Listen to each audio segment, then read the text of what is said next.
To reset a darkened air conditioner, a step-by-step process can be followed. First, a hard reset can be performed using the power button. Hit the power button on the remote control or the air conditioner. Then disconnect it from the power source or switch off the circuit breaker. Allow the air conditioner about 5 to 10 minutes to drain residual power and reset itself. After this time, reconnect it to the power source or flip the circuit breaker on. And hit the power button again on the remote control or the air conditioner. Alternatively, the reset button can be used with the air conditioner switched off. Find the reset button and hold it down with a pen or small needle for at least 5 seconds. Release the button and give it a few minutes to fully reset.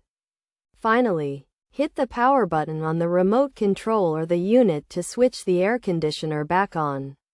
By following these steps, the air conditioner should be reset and functional again.